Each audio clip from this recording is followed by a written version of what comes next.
থেকে স্বৈরাচারের কবল থেকে বাংলার মানুষকে মুক্ত করেছেন, স্বাধীন করে দিয়েছেন। সে আল্লাহ শুকরিয়া আদায় করি, আলহামদুলিল্লাহ। রাসূলের প্রতি দরুদ ও সালাম। যে রাসূল মদিনায় ইসলামী রাষ্ট্র আল কোরআনের রাষ্ট্র কায়েম করেছিলেন, বাংলার জমিনে আমরা সেই কোরআনের রাষ্ট্র কায়েমের পথে হাঁটার সুযোগ পেয়েছি। সেই রাসূলের প্রতি ভক্তি করে দরুদ ও সালাম সকলে বলি সাল্লাল্লাহু আলাইহি ওয়াসাল্লাম। সেই সকল মধ্যে মুজাহিদের আত্মার মাগফিরাত কামনা করছি, যারা বদর ও উহুদ খন্দক থেকে শুরু করে অদ্যাবধি আল্লাহর জমিনে আল্লাহর দ্বীন কায়েমের জন্য তাদের রক্ত বিলিয়ে দিয়েছেন। বিশেষ করে 2024 সালে অন্যায়ের বিরুদ্ধে ন্যায় প্রতিষ্ঠা করার জন্য যারা জীবন বিলিয়ে দিলেন, আল্লাহ রাব্বুল আলামিন সকলকে শহীদ হিসেবে কবুল করুন, আল্লাহুম্মা আমিন। এই বৈষম্য বিরোধী আন্দোলনে যে সকল ভাইরা হাত হারিয়েছে, পা হারিয়েছে, চক্ষু হারিয়েছে, অঙ্গ হারিয়েছে, বুলেট বুদ্ধ হয়ে বুক ঝাঁকড়া হয়ে হাসপাতালে কাটাচ্ছে, আল্লাহ রাব্বুল আলামিন তুমি তোমার বিশেষ মদত দ্বারা, গায়েবী মদত দ্বারা তাদের সুস্থ করে প্রত্যেককে মায়ের কোলে ফিরিয়ে দাও, আল্লাহুম্মা আমিন। প্রত্যেক পরিবারকে আল্লাহ রাব্বুল আলামিন তোমার রহমতের চাদর দ্বারা ঢেকে দাও। প্রত্যেক পরিবারকে ধৈর্য ধারণ করার তৌফিক দান করো, আল্লাহুম্মা আমিন।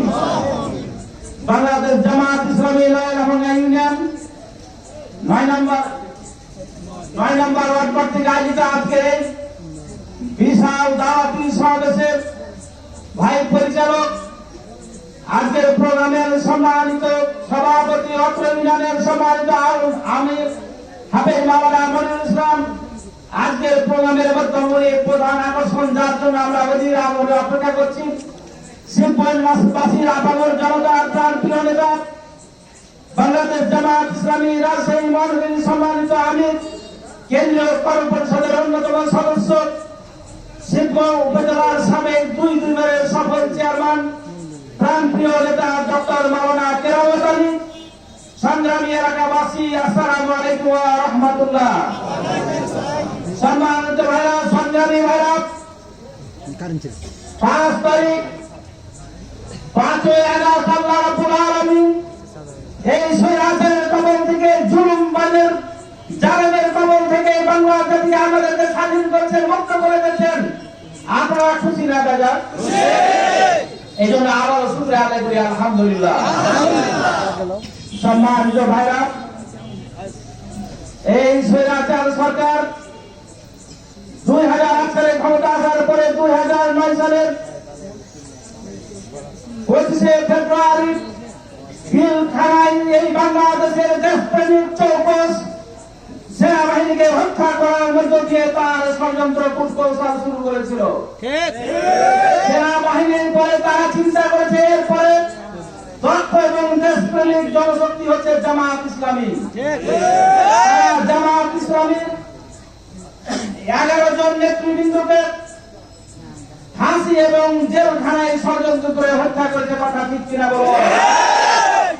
সম্মানিত ভাইরা, তারা চেয়েছিল, চিন্তা করেছিল এই সামরিক বাহিনী, সেনাবাহিনীদের হত্যা করে, জামাত ইসলামের নেতৃবৃন্দকে হত্যা করে এই বাংলার মানুষকে অনন্তকাল তাবেদার বানিয়ে রাখবে, কথা ঠিক কিনা বলো?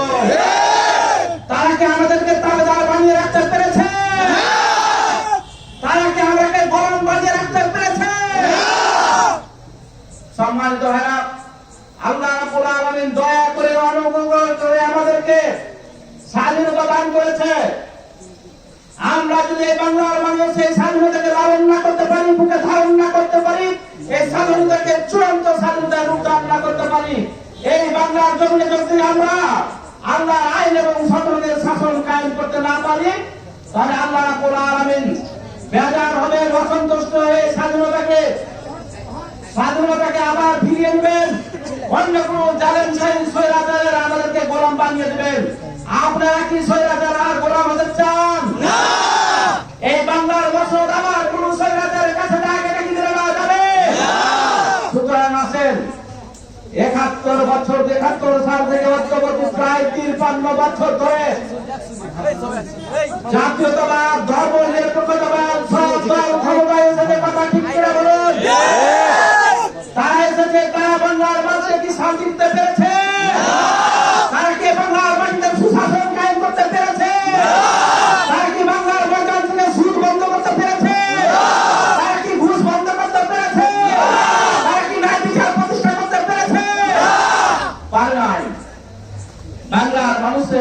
আজকে দিনের মতো পরিষ্কার। সম্মানিত ভাইরা, এই সমগ্র সৃষ্টিকার, দুনিয়া সৃষ্টিকার, আইন চলবে কার? এই আল্লাহর সৃষ্টি দুনিয়ায় যতক্ষণ আল্লাহর আইন এবং সত্যের শাসন কায়েম না হবে ততক্ষণ পর্যন্ত দুনিয়ার মানুষ শান্তি পাবে না, বিশেষ করে এই বাংলার মানুষ শান্তি পাবে না। আমি আপনাদের উদ্যত আহ্বান জানাই, সম্মানিত ভাইরা, এই মানুষকে দুনিয়ায় আল্লাহ সৃষ্টি করেছেন এবং আল্লাহর বিধান মানলে শান্তি পাবে, বাংলার বাইরে আল্লাহর আইন কোরআনের শাসন কায়েম হোক, এটাকে আমরা চাই ভাইরা। চাই একটু জানাই যে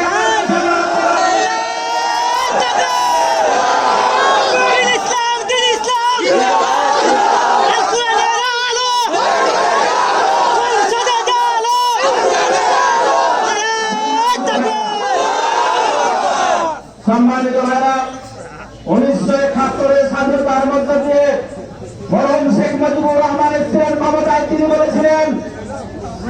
বলেছিলেন 8 কোটি কম্বল, 7.5 কোটি মানুষ, আমার কম্বলটা কোথায়? তিনি বলেছিলেন দেশ স্বাধীন করে সবাই পাই রূপার খনি, সোনার খনি, আর আমি পেয়েছি চোরের খনি। তিনি বলেছিলেন পাকিস্তানিরা সব নিয়ে গেছে আর এই চোর গুলাকে রেখে গেছে। কথা আমাদের জিজ্ঞাসা, 71 সালে কারা দেশের ক্ষমতায় এসেছিল? তারা নিজেরাই তার নেতা ঘোষণা দিয়েছে চোর। আমরা বলি না, এই কথা ঠিক কিনা বলুন? সেই সকল চোররা মস্ত মস্ত বড় চোর হয়ে 2024 সালে পুকুর চুরি করেছে। কথা ঠিক কিনা বলুন? স্বৈরাচারের প্রধানমন্ত্রী শেখ হাসিনা তিনি বলেছেন তার কর্মচারী নাকি 400 কোটি টাকার মালিক। তিনি বলেছেন আমার কর্মচারী হেলিকপ্টার ছাড়া চলাফেরা করে না। কথা ঠিক কিনা বলুন? সংগ্রামী ভাইরা, এই সকল দুর্নীতিবাজরা বাংলার মানুষকে অশান্ত করে, বাংলাকে লুটপাট করে পালিয়ে গেছে দিল্লিতে। কথা ঠিক কিনা বলুন? সংগ্রামী ভাইরা, এই মুহূর্তে 5ই আগস্ট শহীদদের রক্তের বিনিময়ে, ত্যাগের বিনিময়ে এই দেশ স্বাধীন হয়েছে, লুটেরা পালিয়ে গেছে। আমাদের প্রাণ প্রিয় কোরআনের পাখি আল্লামা দেলোয়ার হোসেন সাঈদীকে খুব মনে পড়ছে আমাদের। তিনি বলেছিলেন, আল্লাহর নবী তিনি বলেছিলেন, বেশি লাফাও না, বাংলার 12 কোটি মানুষ যখন গাছের গোড়া ধরে ঝাঁকি দিবে তুমি মামুর বাড়ি দিল্লি গিয়ে পড়বা। তিনি বলেছিলেন এমন একদিন আসবে লুকাবার জন্য ইঁদুরের গর্তও খুঁজে পাবে না। কথা ঠিক কিনা? সংগ্রামী ভাইরা, এই বাংলাদেশ আমাদের, এটা আমাদের জন্মভূমি, এই প্রাণের বাংলাদেশ। এই বাংলাদেশকে আর কি ধ্বংস হতে দেওয়া যাবে?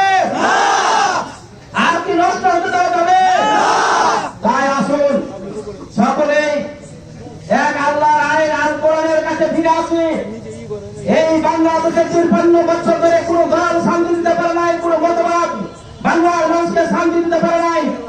আমরা সকলে মিলে ঐক্যবদ্ধভাবে আল কোরআনের কাছে আছি। আমরা রাজি আছি। সম্মানিত ভাইরা, বাংলাদেশ জামাত ইসলামী এই বাংলাদেশের জমিনে আল্লাহর আইন এবং সত্যের শাসন কায়েম করতে চাই। এই বাংলাকে সোনার বাংলা করতে চাই।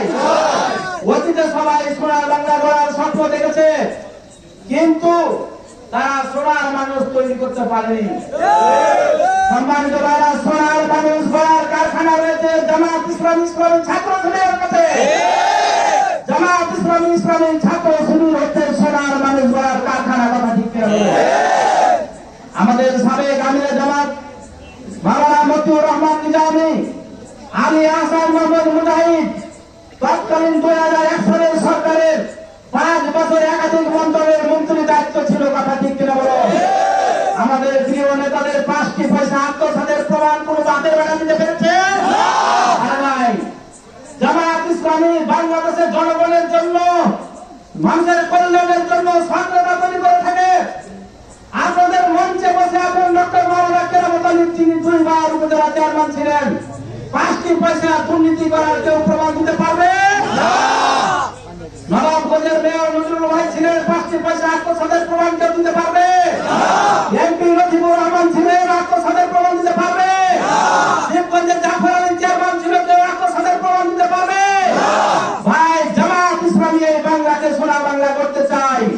তাই কোনো দল বর্ণ নয়, ধর্ম বর্ণ নয়, সকল কিছুর ঊর্ধ্বে উঠে, সংসদের ঊর্ধ্বে উঠে বাংলার কল্যাণের জন্য, বাংলার মানুষকে বাঁচানোর জন্য, এই বাংলাকে সোনার বাংলা হিসেবে করার জন্য আগামী দিনে জামাত ইসলামের নেতৃত্বে এই বাংলায় আইন কোরআনের শাসন কায়েম করার জন্য আমরা সকলে মিলে চেষ্টা সংগ্রাম করবো ইনশাআল্লাহ। আমাদের কবুল করুন, আল্লাহুম্মা আমিন। আমা তাওফীক ইল্লা বিল্লাহ। আসসালামু আলাইকুম ওয়া রাহমাতুল্লাহ। অনেক গুরুত্বপূর্ণ আমরা বক্তব্য শুনলাম। আমরা সকলে জানি আধারে ভয় পেও না।